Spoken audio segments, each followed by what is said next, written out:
The slap echoed through Miller's diner like a gunshot. An 81-year-old man sat perfectly still, blood trickling from his split lip, wedding ring catching the morning light. He didn't flinch, didn't fight back, just touched his mouth with fingers that had once commanded the most lethal force on earth. The thug smirked. "Stay down, old man." But the old man smiled. Cold, quiet, terrible. Because under the table his hand had just pressed a button. And 20 miles away, his daughter's phone lit up with 2 words that made her blood run cold. Code Black. What the thug didn't know, he'd just slapped a ghost. And ghosts don't die alone. Jim Hartley had been coming to Miller's Diner every Tuesday morning for 15 years. Same booth, same black coffee, same worn leather wallet with a photograph he couldn't bear to look at, but couldn't stop carrying. The diner smelled like burnt toast, bacon grease, and the particular sadness of people eating breakfast alone. Sunlight struggled through windows that hadn't been cleaned since the Carter administration, casting pale squares across checkered linoleum that remembered better days. Betty Carson moved between tables with practiced efficiency. 65 years old, hair the color of steel wool, hands that shook slightly when she thought no one was looking. She'd buried her husband 10 years back, Army, like so many men in this town, and understood the specific silence that came with loss. She set Jim's coffee down without asking. "Morning, Jim." Her voice carried the rough warmth of someone who'd smoked for 40 years before quitting cold turkey. "Morning, Betty." Jim wrapped both hands around the mug, letting heat seep into knuckles that ached more with each passing winter. Outside, the small Virginia town was waking slowly. A dog barked. Someone's truck wouldn't start. Normal sounds. Safe sounds. The kind that made you forget the world could be a knife that cut without warning. Jim was 81, but carried himself like a man 20 years younger. White hair cut military short because old habits died hardest. His face was a road map of scars. A line across his forehead from shrapnel in the Gulf, another along his jaw from a knife fight in Mogadishu. His eyes were pale grey winter sky, sharp enough that most people looked away when he held their gaze too long. He wore jeans and flannel, unremarkable except for how he sat with his back to the wall, eyes on the door, cataloguing every person who entered with the automatic assessment of someone who'd spent 40 years expecting trouble. The wedding ring on his left hand was gold, scratched, worn thin in places. He touched it without realizing. A gesture so habitual it had become part of his breathing. Sarah. 15 years since the phone call at 2 a.m.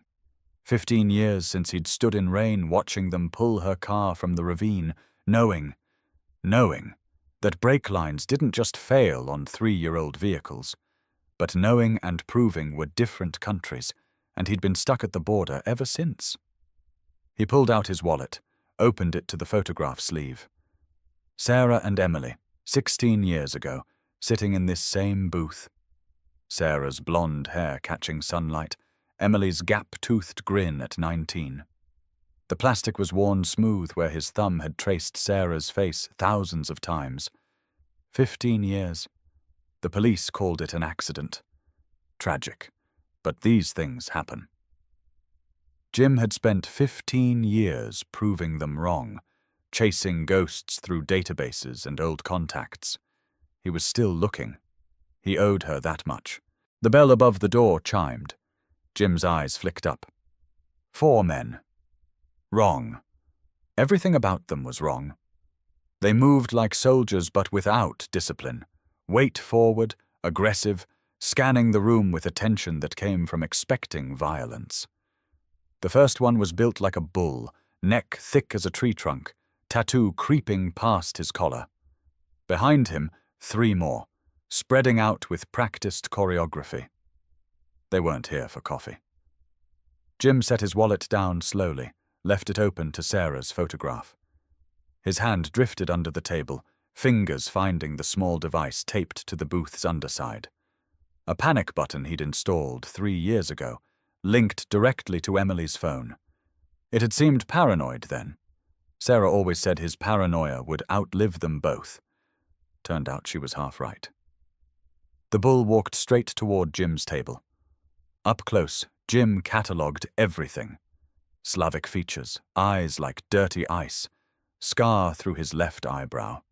Leather jacket, despite Virginia heat, which meant he was carrying. Probably a Glock. "Excuse me." The man stepped backward, directly into Jim's path as he stood. Coffee sloshed, drops hitting Jim's shirt. The man turned, performance-perfect surprise on his face. "Watch it, old man?" Russian accent, the kind that came with a very specific skill set. The diner went quiet. Betty's hand drifted below the counter where she kept a shotgun. Jim dabbed at the coffee with a napkin. Slow, controlled. No harm done. His voice was level, almost pleasant. "I think there's harm." The Russian smiled. "You're in my seat." This wasn't about a seat. This was something else entirely. Jim's hand was already pressing the panic button. Code black. The emergency signal. He pressed twice, then stood. "I'll move." "Too late." The Russian's hand moved. Suddenly there was a gun. Glock 19, pointed at chest level. The other 3 men shifted, blocking exits, hands moving to concealed weapons. Professional. Organized. This was an execution with an audience. Jim's heart rate stayed steady, dropping into the calm that came from 40 years of knowing panic killed faster than bullets. He could see Betty going white, the old man at the counter starting to stand before his wife pulled him back. Innocent people who'd come for eggs, not to watch an old man die. The Russian leaned closer, voice dropping to a whisper. "Shadow Syndicate sends their regards. And so does Colonel Brennan." The name hit Jim like a fist. Rick Brennan. 30 years of friendship, of saving each other's lives. Rick, his best man. Emily's godfather. Rick, who'd disappeared 3 years after Sarah died, faked his own death in Costa Rica. Jim's face didn't change. 40 years of fieldwork had taught him control, but something must have shown because the Russian smiled wider. "Ah, you remember. He wanted you to know who this was from before you died."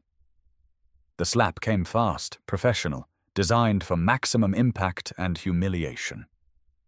Jim's head snapped sideways. He tasted copper, blood from where his teeth cut his lip. The wedding ring caught morning light as he raised his hand slowly to his mouth, touched the split, looked at blood on his fingers. He didn't fight back. Didn't need to. Under the table, the signal had been sent. 20 miles south, Emily's phone was lighting up. Code black. He looked at the Russian, at the 3 other men now openly displaying weapons, at Betty frozen with her hand on that shotgun, at terrified civilians who'd become hostages. He touched his bloody lip again, then smiled. Cold, quiet, terrible. "You boys," he said softly, "picked the wrong diner." The Russian's smile faltered, just for a second.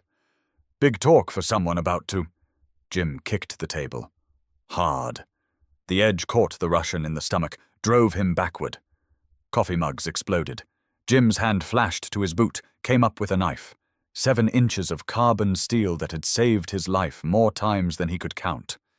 He shifted into combat stance, pure muscle memory, blade held low and ready. The Russian recovered, swung the Glock around. Jim closed the distance because inside arm's length a gun became a liability. He grabbed the Russian's wrist, twisted with precision born from thousands of hours of training. Felt bones grind. The Glock clattered to the floor. The knife came up, stopped a hair's breadth from the carotid artery. "Down," Jim said quietly, "or you bleed out in 90 seconds. The Russian went down, eyes wide with sudden understanding that the old man wasn't just some random target. The other three had weapons raised, shouting in Russian, trying for a clear shot. Betty had the shotgun leveled, hands steady despite her age. "All of you get down, or I start shooting," she said, voice hard as iron. The man nearest the door opened fire. Not at Jim, at the windows. Glass exploded inward. People screamed, dove under tables. Jim released the Russian, kicked him hard in the ribs, then dove behind the counter as bullets punched holes in the coffee maker, the pie display, the vintage Coca-Cola sign. Betty was already returning fire with calm efficiency. She caught one shooter in the leg. Good hit, non-lethal but incapacitating. He went down screaming. Two left standing. Jim grabbed a cast-iron skillet and threw it with the accuracy of someone who'd once thrown grenades for a living. It caught the second shooter square in the face with a wet crunch. He dropped like a puppet with cut strings. The last man standing was youngest, mid-30s, with wild eyes of someone watching his plan fall apart. He had his weapon pointed at Jim, but his hands were shaking. "Drop it," Jim said. "You drop that weapon and walk out. You might live. You keep pointing it at me, I promise you won't." Then the sound changed, the distinctive whoop-whoop-whoop of rotor blades. Black Hawk. The young man's eyes went wide. He knew that sound. Jim smiled. "That would be my daughter. I'd run if I were you." The young man ran, dropped his weapon and bolted, leaving wounded companions behind. Jim didn't try to stop him. Let him run. Let him tell whoever sent him what happened when you came for Jim Hartley in his own diner. The helicopters circled overhead, close enough to rattle remaining windows. Jim stood in the wreckage, broken glass everywhere, bullet holes in walls, blood on the floor, and felt something he hadn't felt in 15 years. The name Brennan echoed in his head like a church bell tolling. Betty stood slowly, looked at Jim with shock and resignation. "Delta Force, your daughter?" "It's complicated." "You okay?" "I've been worse." She glanced at the man she'd shot. "He gonna live?" "Probably. Femoral would be spurting. Clean through muscle. Painful but survivable." Jim pulled out his phone. "I'll call the sheriff. You call an ambulance." His phone buzzed. Text from Emily. "En route. ETA 6 minutes. Status?" Jim typed back. "Secure. 4 hostiles, 3 down. 1 ran. Civilians safe. Wait for local LEO." 3 dots appeared, disappeared, appeared again. "Copy. See you in 5. She was coming anyway. Jim looked at the Russian on the floor. "What's your name?" The Russian spat blood. "Marcus." "Well, Marcus, when you get out of the hospital and they deport you back to whatever hole you crawled from, deliver a message. Tell Colonel Brennan that I know. Tell him I've known for 15 years that Sarah's death wasn't an accident. Tell him I've been looking every single day. And tell him his ghosts are coming home." The Black Hawks touched down in the parking lot. Emily Hartley was out and moving before the skid settled, weapon ready. Alpha team behind her in perfect tactical formation. She cleared the door like a textbook breach, and her eyes found Jim standing in chaos, with blood on his shirt and a knife in his hand. For just a second, something flickered across her face. Relief, maybe, or the terror of realizing how close she'd come to losing him. Then the professional mask came down. "Clear!" she called, and her team secured weapons, checked wounded, established perimeter. Emily crossed to Jim in 3 strides, looked him over. "You're bleeding." "I'm fine. Split lip. Nothing that won't heal." "Marcus Volkov," she said, looking at the Russian being secured by her team. "Known associate of several Eastern European crime syndicates. Wanted in 6 countries. What was he doing here?" Jim met her eyes. "Delivering a message. Brennan's alive, Em. He sent these men. He killed your mother." The words hung heavy as stones. Emily's face went very still, the kind of still that came before volcanic eruptions. Her hand drifted to her sidearm. "Where is he?" "I don't know, but now we have leverage." Jim nodded toward Marcus. "And leverage gets answers." Sheriff Tom Bradley arrived, took one look at the Delta Force operators and bullet-riddled diner, and sighed. "Jim, Emily, someone want to tell me what happened?" Emily's phone rang before Jim could answer. She listened, expression hardening. "Understood. Coordinates?" She wrote on her forearm. "Copy. Alpha Team en route. ETA 30 mics." She ended the call. "We have him. Intelligence intercepted a coded transmission 20 minutes ago. Old Cold War cipher. Haven't seen it used in 15 years. They traced it to an abandoned training facility in the Blue Ridge Mountains, the old Delta compound we decommissioned in 2009. Jim felt something cold settle in his stomach. The old compound, where he and Brennan had trained together, become brothers. "He wants me to come." "Then we don't go. We send a team." "He'll rabbit. You know he will. 30 years of fieldcraft, he'll have a dozen escape routes. He wants to talk to me. Wants me to understand why. It's a trap. Of course it's a trap.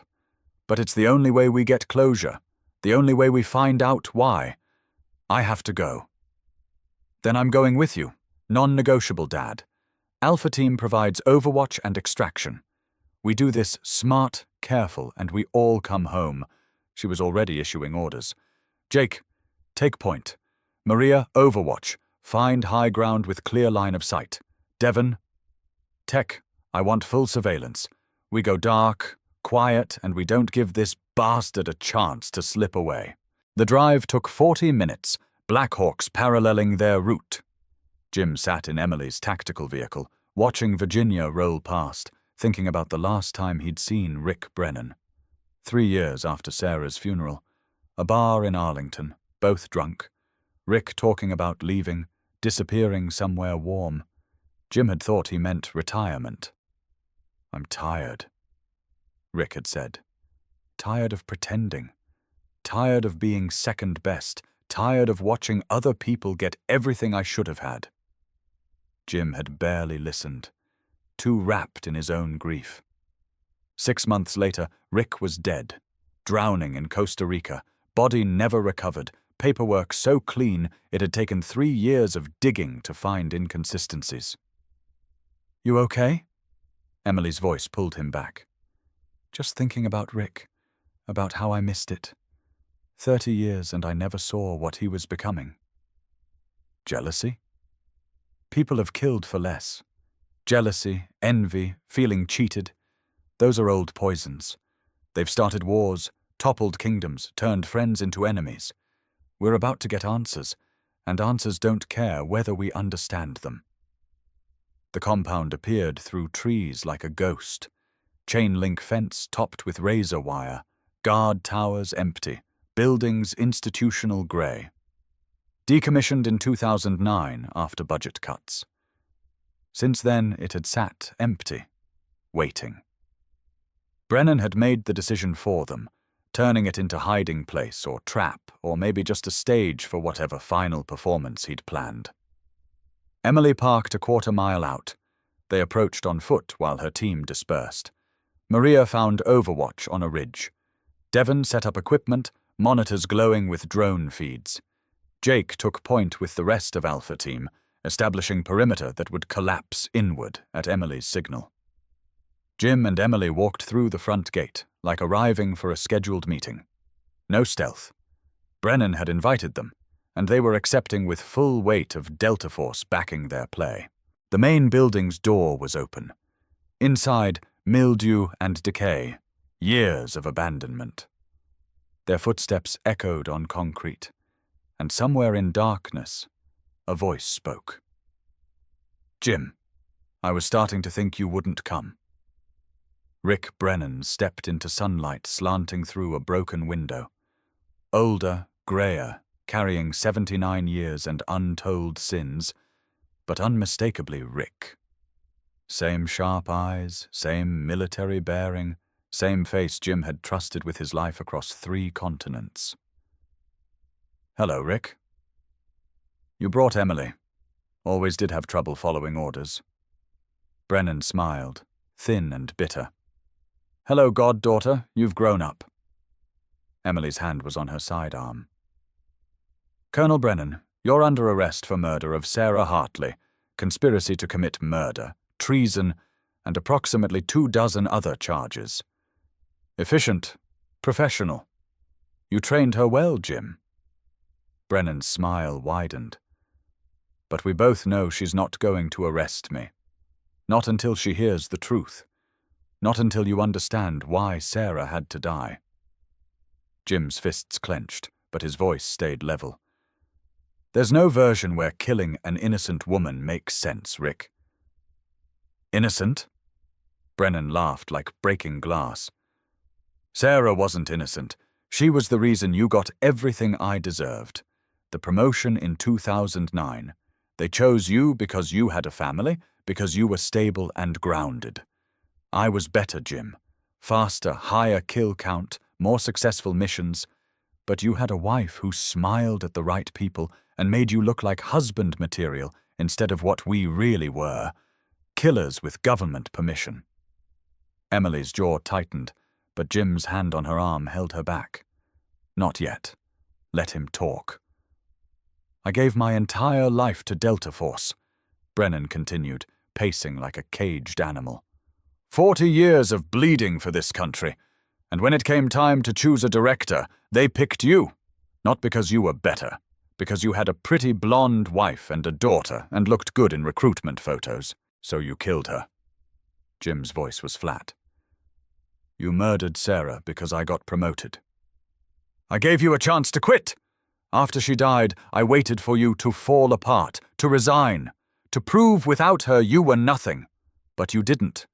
You kept going, kept leading, kept being everyone's favorite soldier while I rotted in your shadow.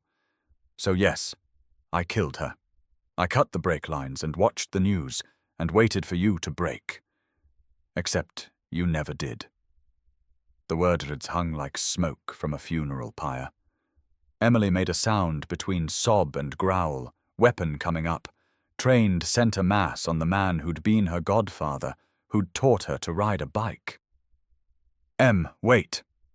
Jim's hand was steady on her shoulder. "He wants you to shoot him. He's dying. I can see it. Cancer, maybe. Something terminal. He wants to go out a martyr instead of rotting in a cell." Brennan's smile confirmed it. "Pancreatic. Stage 4. 3 months if I'm unlucky. I'm not spending my last days in military prison being studied by psychologists. So yes, I wanted you here. Wanted you to know it was me. Wanted you to understand that I won. I took the thing you loved most, and you never knew until today. You didn't win." Jim stepped forward, something in his eyes making Brennan step back. "You destroyed yourself, Rick. Not me. You. Every decision, selling secrets, killing Sarah, faking your death, those weren't about me. They were about you refusing to accept that maybe they promoted me because I gave a damn about people under my command, saw them as human beings instead of assets. You were brilliant tactically, but terrible as a leader, and deep down, you knew it. Shut up." Brennan's hand moved toward his jacket. "Gun!" Emily's training took over. Her finger moved to the trigger, but before she could fire, a sound cracked across the compound. Sharp, precise, final. Brennan staggered, red blooming across his shoulder. Not a kill shot. Maria Santos had made a decision to wound instead of kill, to give Jim and Emily the choice.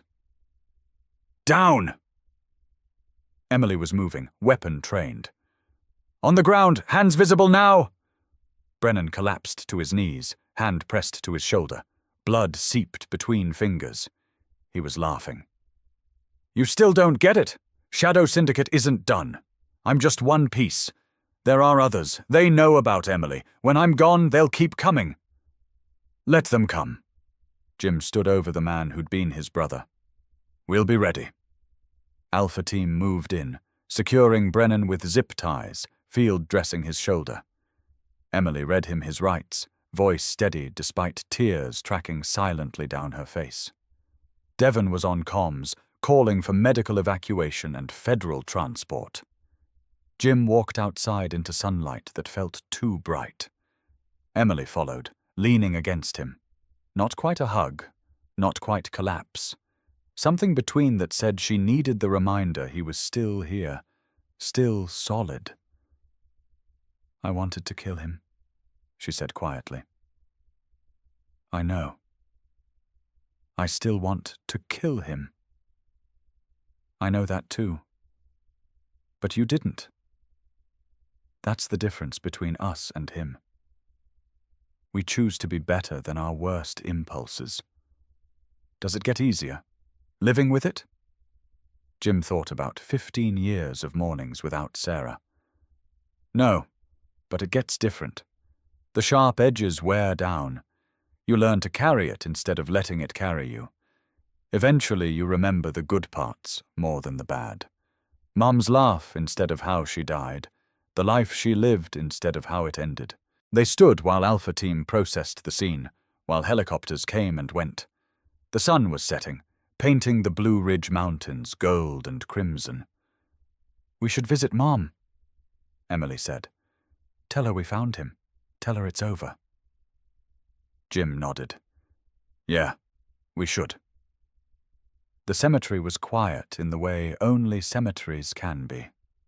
Silence of finality, of stories ended.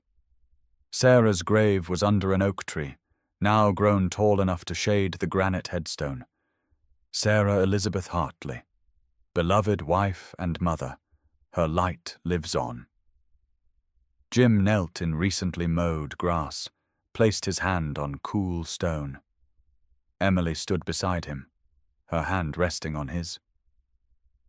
"I found him, Sarah." Jim's voice was rough. "It was Rick. All this time. I'm sorry it took so long. I'm sorry I didn't see it sooner." His voice broke, and he had to stop, breathe, remember that strong men were allowed to cry when the weight got too heavy. Emily knelt beside him, her own tears falling silently. "Mom, I became what you never wanted me to be. A soldier, a weapon. I spent 15 years angry. But I think you'd understand. I think you'd be proud I used that anger for justice instead of revenge. I think you'd tell me it's okay to put down the weight now, to live instead of just surviving." They stayed until the sun finished setting, until cemetery lights flickered on. When they stood to leave, Jim felt something shift. Not quite closure, wounds this deep never fully closed, but something like acceptance. Sarah was gone. Brennan would pay. And life, stubbornly, would continue. "You hungry?" Jim asked. Emily wiped her eyes, managed a smile. "Starving." "Miller's Diner still owes me coffee. Betty's probably been calling every hour." They drove through Virginia darkness, headlights cutting tunnels through night. The radio played classic rock, Creedence, the Eagles, songs that reminded Jim of a younger self who thought he understood the world. Emily was quiet, processing, and Jim let her have the silence. Miller's Diner was still open when they arrived, bullet holes temporarily patched with plywood, broken windows covered with plastic sheeting. Betty was behind the counter, and when she saw them, her face did something complicated, relief and questions and particular concern. "Jim Hartley, you are going to explain what happened in my diner, and you're going to do it over pie because I've been worried sick all day." She was already cutting generous slices of apple pie. "And you must be Emily. Your father's told me about you. I was Army Nurse Corps, saw some things in the Gulf that would curl your hair." Emily slid into the booth. "Nice to meet you, Mrs. Carson. Sorry about the mess. Call me Betty. Insurance will cover it. And honestly, this place needed a remodel anyway. Been meaning to replace those windows since the Clinton administration. So, talk. Jim talked. About Brennan, about Sarah, about 15 years of questions finally, devastatingly answered. Betty listened the way nurses listen, with full attention, without judgment. When he finished, she squeezed his hand with surprising strength. I'm sorry, Jim. That's a particular betrayal that leaves scars deeper than bullets. And I'm sorry you grew up without your mama, she said to Emily. But she'd be proud of you both. You didn't let the darkness win. That takes more courage than most people have. They ate pie in comfortable silence. 3 people who'd seen different versions of war and come out carrying different wounds but sharing the same stubborn refusal to let those wounds define them. I'm taking leave, Emily said suddenly. 3 months, maybe longer. Jim looked at her, surprised. Yeah? Yeah, I've been chasing ghosts for 15 years, Dad. Today I realized I caught the ghost. We found out what happened. We got justice. So what am I doing now? I think the mission is learning how to live. Actually live, not just survive. Maybe travel. Maybe just sit in diners and eat pie. Maybe spend time with my old man before he decides to retire from retirement. Jim felt his throat tighten. I'd like that. Good, because you're stuck with me. Fair warning. I'm terrible at relaxing. I'll probably try to turn your garden into a tactical training course. Your mother tried to teach me to garden. I killed every plant I touched. Between us, we'll probably turn the yard into a desert. But we can try. Betty refilled their coffee, winked. You two are going to be just fine. It's the ones who talk to each other that make it. Besides, after today, I'm installing a panic button and upgrading to bullet-resistant glass. Next person who tries to shoot up Miller's Diner is going to have a very bad day.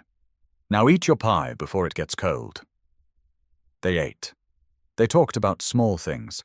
Emily's apartment she was never in, Jim's garden that refused to grow anything but weeds, Betty's plan to add breakfast burritos to the menu. The conversation flowed easy and natural, talk that didn't require performance or bravery, just presence and willingness to share space with people who understood without needing explanations. When they finally stood to leave, the diner clock showed past 11. Betty waved off Jim's attempt to pay, insisted the pie was on the house, considering he'd bled on her floor. Outside, the Virginia night was cool and clear, stars visible between streetlights. Jim and Emily stood in the parking lot, neither quite ready to leave, both aware something had shifted today. Not healed, healing would take longer, maybe forever, but shifted. The weight they'd been carrying had changed shape, become bearable. Next Tuesday, Jim said. You want to meet me here? 7:30. Same booth. Emily smiled. I'd like that.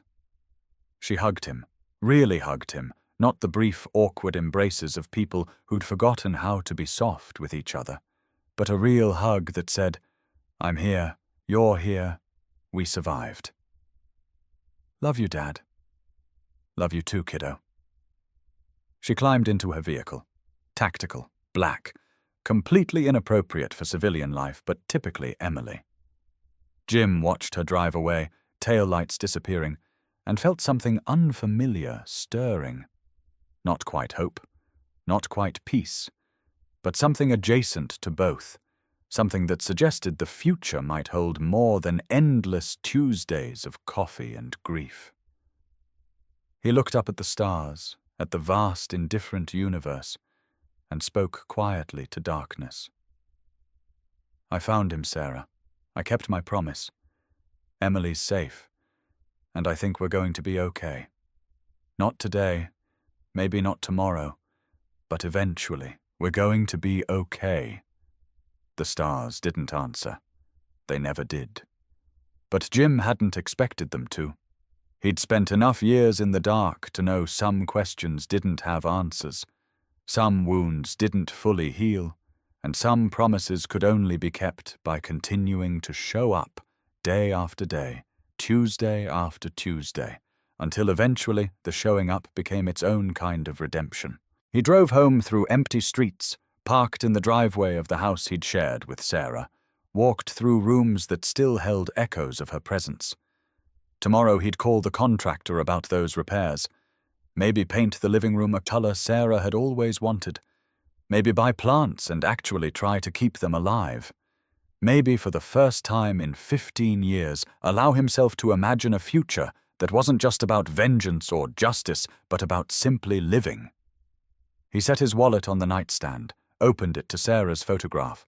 She was smiling, forever 39, forever frozen in that perfect moment. But next to her picture now was a new one.